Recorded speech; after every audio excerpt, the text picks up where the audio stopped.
പ്രിയമുള്ളവരെ, എല്ലാവർക്കും യൂണിസ്റ്റാർ ഡിജിറ്റൽ സേവാ ഹബിൻ്റെ പേരുള്ള മെയ് ദിന ആശംസകൾ നേരുകയാണ്. ഈ 2025 മെയ് ദിന തൊഴിലാളി ദിന ആയി നമ്മൾ ആചരിക്കുമ്പോൾ വിവിധ ട്രേഡ് യൂണിയനുകളുടെ ജില്ലാ പ്രസിഡന്റ് എന്ന നിലയിൽ കുറച്ച് കാര്യങ്ങൾ ഞാൻ നിങ്ങളുടെ മുന്നിൽ അവതരിപ്പിക്കാൻ ആഗ്രഹിക്കുകയാണ്.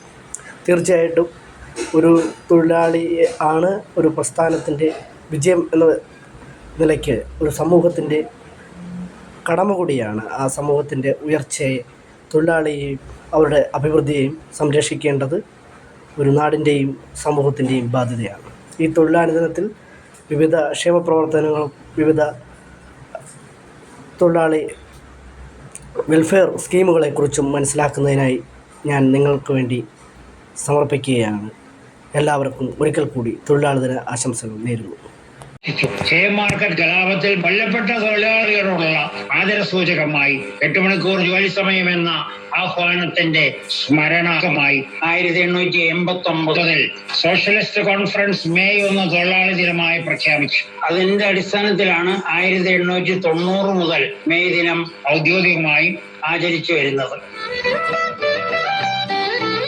രാജ്യത്ത് തൊഴിലാളികളുടെ ക്ഷേമത്തിനായി കേന്ദ്ര സർക്കാർ വിവിധ പദ്ധതികൾ നടപ്പിലാക്കിയിട്ടുണ്ട്. അസംഘടിത തൊഴിലാളികളുടെ സമഗ്രമായ ഡാറ്റാബേസ് സൃഷ്ടിക്കുന്നതിനായി ഈ ശ്രം പോർട്ടൽ വികസിപ്പിച്ചിട്ടുണ്ട്. ഇന്ത്യയുടെ സമ്പദ് വ്യവസ്ഥയിൽ അതിവേഗം വളരുന്ന തൊഴിൽ ശക്തിയായ ഓൺലൈൻ പ്ലാറ്റ്ഫോം തൊഴിലാളികൾ ഉൾപ്പെടെയുള്ള ഗിഗ് വർക്കർമാർക്ക് ആയുഷ്മാൻ ഭാരത് പ്രധാനമന്ത്രി ജൻ ആരോഗ്യ യോജന പ്രകാരം ആരോഗ്യ ഇൻഷുറൻസ് പരിരക്ഷ ലഭിക്കുമെന്ന് ഈ വർഷത്തെ കേന്ദ്ര ബജറ്റിൽ പ്രഖ്യാപിച്ചിട്ടുണ്ട്. പ്രധാനമന്ത്രി ജീവൻ ജ്യോതി ബീമ യോജന, സുരക്ഷാ ബീമ യോജന, ശ്രം യോഗി മാൻധൻ പെൻഷൻ പദ്ധതി, മഹാത്മാഗാന്ധി ദേശീയ ഗ്രാമീണ തൊഴിലുറപ്പ് നിയമം തുടങ്ങിയ വിവിധ പദ്ധതികൾ അസംഘടിത മേഖലയിൽ ഉൾപ്പെടെയുള്ള തൊഴിലാളികൾക്കായി നടപ്പിലാക്കിയിട്ടുണ്ട്. കൂടാതെ തൊഴിലാളികളുടെ അവകാശങ്ങൾ ഉറപ്പാക്കുന്നതിനായി നിരവധി നിയമങ്ങളും കേന്ദ്ര സർക്കാർ നടപ്പിലാക്കിയിട്ടുണ്ട്. തൊഴിലാളികളുടെ ക്ഷേമത്തിനായി രാജ്യത്ത് നിലവിലുള്ള പ്രധാന നിയമങ്ങളെക്കുറിച്ച് തിരുവനന്തപുരം ജില്ലാ കോടതിയിലെ അഭിഭാഷകനായ ജിത്തു എസ് ബാബു വിശദീകരിക്കുന്നു. ഒരു തൊഴിലാളിക്ക് അവന്റെ അവകാശ സംരക്ഷണത്തിനായി യൂണിയൻ രജിസ്റ്റർ ചെയ്യുവാനും യൂണിയനിൽ പ്രവർത്തിക്കുവാനും വേണ്ടിയാണ് ട്രേഡ് യൂണിയൻ ആക്ട് 1926 രൂപകൽപ്പന ചെയ്തത്. തൊഴിലിടങ്ങളിൽ തൊഴിലാളിയും തൊഴിലുടമയും തമ്മിലുള്ള തർക്കങ്ങൾ പരിഹരിക്കാൻ വേണ്ടിയാണ് 1947 ഇൻഡസ്ട്രിയൽ ഡിസ്പ്യൂട്ട് ആക്ട് രൂപകൽപ്പന ചെയ്തത്.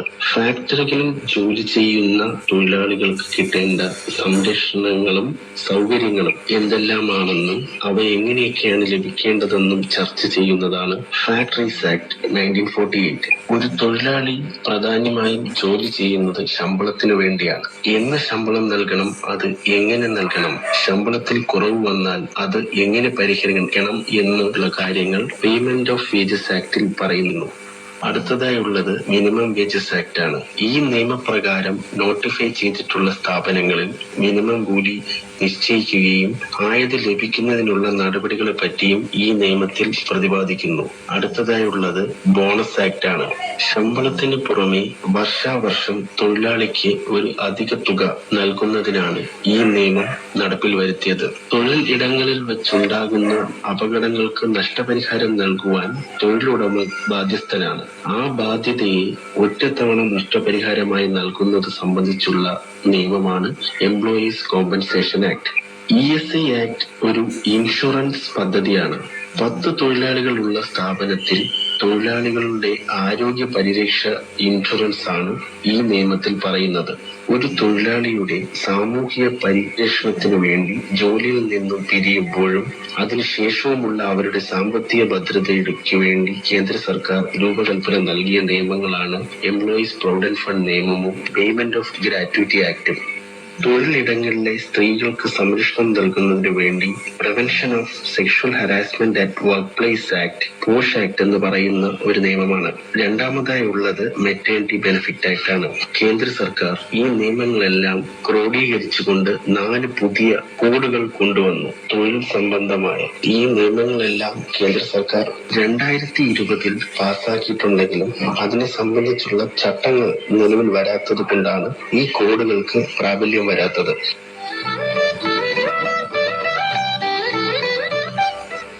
സ്വച്ഛവും സമാധാനപരവുമായ തൊഴിൽ അന്തരീക്ഷം ഉറപ്പാക്കുക ലക്ഷ്യമിട്ടാണ് സംസ്ഥാന തൊഴിൽ വകുപ്പ് പ്രവർത്തിക്കുന്നത്. കേന്ദ്ര നിയമങ്ങളും Kerala shops and establishment act, Kerala ചുമട്ടുതൊഴിലാളി നിയമം ഉൾപ്പെടെയുള്ള സംസ്ഥാന നിയമങ്ങളും കൃത്യമായി നടപ്പാക്കുന്നതോടൊപ്പം തൊഴിലാളികളുടെ സാമൂഹ്യ സുരക്ഷ ഉറപ്പാക്കുന്നതിനായി മെച്ചപ്പെട്ട പദ്ധതികളും പരിപാടികളും സംസ്ഥാന തൊഴിൽ വകുപ്പ് ആസൂത്രണം ചെയ്ത് നടപ്പിലാക്കി വരുന്നു.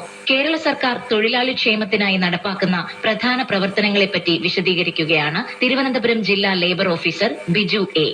തൊഴിൽ വകുപ്പ് കേരളത്തിലെ അസംഘടിത മേഖല ഉൾപ്പെടെയുള്ള വിവിധ തൊഴിൽ മേഖലകളിലെ ജീവനക്കാരുടെ ക്ഷേമം ഉറപ്പുവരുത്തുന്നതിനും മെച്ചപ്പെട്ട വേതനം ലഭ്യമാക്കുന്നതിനുമായി 29ലേറെ കേന്ദ്ര നിയമങ്ങളും Kerala shops and commercial establishment act, Kerala head load workers act തുടങ്ങിയ സംസ്ഥാന തൊഴിൽ നിയമങ്ങളും നടപ്പിലാക്കി വരുന്നു. സ്ത്രീ തൊഴിലാളികളുടെ ജോലി സ്ഥലത്തുള്ള സുരക്ഷ ഉറപ്പുവരുത്തി അർഹമായ സേവന വേതന വ്യവസ്ഥകൾ ലഭ്യമാക്കുന്നതിനും കൂടാതെ ജീവനക്കാർക്ക് ഇരിപ്പിട സൗകര്യം, സ്ത്രീകൾക്കും പുരുഷന്മാർക്കും വെവ്വേറെ വാഷ്റൂം, അർഹമായ ലീവ് തുടങ്ങിയവ ഉറപ്പുവരുത്തുന്നതിനുള്ള വ്യവസ്ഥകളും Kerala shops and commercial establishment ആക്ടിൽ ഉൾക്കൊള്ളിച്ചിട്ടുണ്ട്.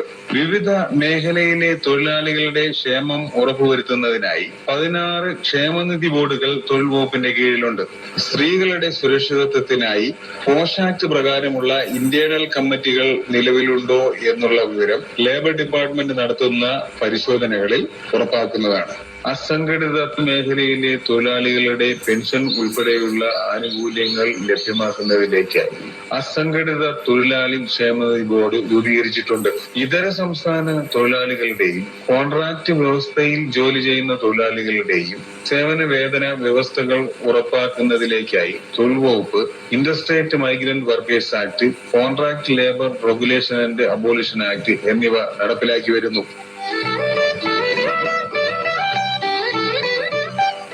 ഏതൊരു സ്ഥാപനത്തിന്റെയും വളർച്ചയും നിലനിൽപ്പും അവിടെ പ്രവർത്തിക്കുന്ന തൊഴിലാളികളെ ആശ്രയിച്ചാണുള്ളത്. അതിനാൽ തൊഴിലാളികളുടെ സുരക്ഷയും ക്ഷേമവും മാനസികാരോഗ്യവും ഉറപ്പുവരുത്തേണ്ടത് വളരെ പ്രധാനമാണ്. അതിഥി തൊഴിലാളികൾ ഉൾപ്പെടെ ഏറ്റവും കൂടുതൽ ആളുകൾ ജോലി ചെയ്യുന്ന മേഖലയാണ് ഭവന നിർമ്മാണ മേഖല. തൊഴിലാളികളുടെ മാനസികവും സാമൂഹികവുമായ ക്ഷേമവും സുരക്ഷിതത്വവും ഉറപ്പുവരുത്തുന്നതിനായി സ്ഥാപനങ്ങൾ നടത്തുന്ന പ്രവർത്തനങ്ങളെക്കുറിച്ച് വാർത്താ തരംഗിണിയോട് വിശദീകരിക്കുകയാണ് തിരുവനന്തപുരത്തെ പ്രമുഖ ഭവന നിർമ്മാണ കമ്പനികളിൽ ഒന്നായ ഫേവറേറ്റ് ഹോംസിന്റെ HR deputy general manager Sweety Mathew. ജീവനക്കാരോടൊപ്പം ഇതര സംസ്ഥാന തൊഴിലാളികളുടെയും സുരക്ഷ ഉറപ്പുവരുത്തുക എന്നതാണ് എല്ലാ നിർമ്മാണ കമ്പനികളുടെയും ഉത്തരവാദിത്തം. Safety training, induction training, fire drills, ലേബേഴ്സിന് വേണ്ട പേഴ്സണൽ പ്രൊട്ടക്ഷൻ എക്യുപ്മെന്റ്സ് ഇവയൊക്കെ നമ്മൾ ലഭ്യമാക്കാറുണ്ട്. എല്ലാ സൈറ്റുകളിലും പതിവായി സുരക്ഷ ഉറപ്പാക്കുന്നതിനും അവ യഥാസമയം പരിഹരിച്ച് കമ്പനിക്ക് റിപ്പോർട്ട് സമർപ്പിക്കുന്നതിനും പരിചയസമ്പന്നനായ HSC എഞ്ചിനീയറിനെ ചുമതലപ്പെടുത്തിയിട്ടുണ്ട്. സേഫ്റ്റി ഫസ്റ്റ് എന്നതാണല്ലോ ഏതൊരു കൺസ്ട്രക്ഷൻ കമ്പനിയുടെയും പരമപ്രധാന ലക്ഷ്യം. അതിൽ ഏറ്റവും പ്രധാനമായി കാണേണ്ടത് സ്ത്രീ സുരക്ഷ എന്നതാണ്. അതുകൊണ്ട് തന്നെ അവരുടെ സുരക്ഷ ഉറപ്പുവരുത്തുന്നതിന് വേണ്ടി ഒരു പോഷ് കമ്മിറ്റി രൂപീകരിച്ചിട്ടുണ്ട്. ടീം സ്പിരിറ്റും ബോണ്ടിങ്ങും സ്റ്റാഫുകൾക്കിടയിൽ ഊട്ടി ഉറപ്പിക്കുന്നതിനായി ആഘോഷങ്ങളും പരസ്പരം ഒന്നിച്ചുകൂടാനുള്ള അവസരങ്ങളും കമ്പനി ഒഴിവാക്കാറില്ല. എല്ലാ ടീം മെമ്പേഴ്സിന്റെയും അവരുടെ ഫാമിലിയുടെയും ആരോഗ്യ സുരക്ഷയ്ക്കായി ഹെൽത്ത് ഇൻഷുറൻസും മെന്റൽ വെൽബീയിങ്ങിനായി ഒരു സൈക്കോളജിസ്റ്റിന്റെ സേവനവും നമ്മൾ ലഭ്യമാക്കിയിട്ടുണ്ട്.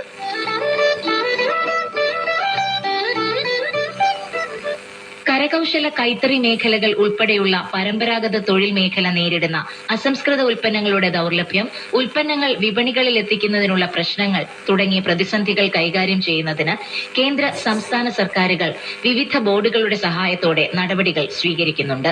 പരമ്പരാഗത തൊഴിൽ മേഖലയിൽ സർക്കാർ നൽകുന്ന സഹായങ്ങളെക്കുറിച്ചും ഈ മേഖലയിലേക്ക് കടന്നുവരാൻ പുതുതലമുറയെ പ്രേരിപ്പിക്കുന്നതിന് നടപ്പാക്കേണ്ട കാര്യങ്ങളെക്കുറിച്ചും പ്രതികരിക്കുകയാണ് പാറശാല സ്വദേശിയായ കളിമൺ കരകൗശല തൊഴിലാളി ഷിനു പ്രസാദ്. നമ്മുടെ കളിമൺ കരകൗശല മൺപാത്ര നിർമ്മാണ മേഖലയിൽ കേന്ദ്ര സംസ്ഥാന സർക്കാരുകൾ ഒരുപാട് സ്കീമുകളൊക്കെ ഇപ്പൊ കൊണ്ടുവന്നിട്ടുണ്ട്. അതിലെനിക്ക് എടുത്തു പറയാനുള്ളത് നമ്മളെ PM വിശ്വകർമ്മ എന്നൊരു സ്കീമിനെ പറ്റിയാണ്. അത്യാവശ്യം നല്ല ട്രെയിനിങ്ങുകളും പാരമ്പര്യമായിട്ട് ചെയ്യുന്ന ഒരാൾക്ക് കുറച്ചുകൂടെ സ്കിൽ ഇംപ്രൂവ് ചെയ്യേണ്ട ട്രെയിനിങ്ങുകളും സാമ്പത്തിക സഹായം, ലോണൊക്കെ കൊടുക്കുന്നുണ്ട്. അതുപോയിട്ട് നമ്മുടെ ചെയ്യുന്ന വർക്കുകൾ എങ്ങനെ സെയിൽ ചെയ്യാം, ഓൺലൈൻ വഴി എങ്ങനെ സെയിൽ ചെയ്യാം, അതിനെ പറ്റിയൊക്കെയുള്ള ക്ലാസ്സുകളും അവർ നൽകുന്നുണ്ട്. നമ്മുടെ സംസ്ഥാന സർക്കാരിന്റെ പിന്നോക്ക വികസന കോർപ്പറേഷൻ, അതുപോലെ ഇൻഡസ്ട്രിയൽ ഡിപ്പാർട്ട്മെന്റ്, ഇവരൊക്കെ ഒരുപാട് കരകൗശല പ്രദർശന മേളകളൊക്കെ നടത്താറുണ്ട്. നമ്മുടെ ഉണ്ടാക്കുന്ന ഉൽപ്പന്നങ്ങൾക്ക് അവിടെ കൊണ്ടുവച്ച് നല്ല വിലയ്ക്ക് തന്നെ സെയിൽ ചെയ്ത് പോകാറുമുണ്ട്. പക്ഷേ ഇതിലൊരു പ്രധാന പ്രശ്നം നമ്മൾ ഇത്തരം സ്കീമുകളെ പറ്റി കൃത്യമായിട്ടുള്ള അറിവ് പലർക്കും കിട്ടുന്നില്ല എന്നതാണ്. പുതിയ തലമുറയിലുള്ള ആൾക്കാരൊന്നും അധികമായിട്ട് ഈ ഒരു മേഖലയിൽ പെട്ടെന്ന് കടന്നു വരാറില്ല. എനിക്ക് മനസ്സിലാക്കാൻ സാധിച്ചെന്ന് പറഞ്ഞാൽ ഈ കാലത്തിനൊത്ത് കോലം മാറുക എന്ന് പറയില്ലേ, നമ്മുടെ കസ്റ്റമേഴ്സിന് എന്താണോ ആവശ്യം അത് നമ്മൾ നിർമ്മിച്ചു കൊടുക്കേണ്ട സ്കില്ല് നമുക്കുണ്ടാവണം. അപ്പൊ നമ്മൾ അപ്ഡേറ്റഡ് ആയിട്ടുള്ള കാര്യങ്ങൾ ചെയ്തപ്പോൾ കുറച്ചുകൂടി നല്ല സെയിൽ നടന്നു. അതുകൊണ്ടാണ് പുതിയ തലമുറയിൽപ്പെട്ട ഞാനും ഈ ഒരു മേഖലയിൽ തുടരാനും കാരണമായത്. നമ്മുടെ ഈ കളിമൺ കരകൗശല മൺപാത്ര നിർമ്മാണ മേഖലയിൽ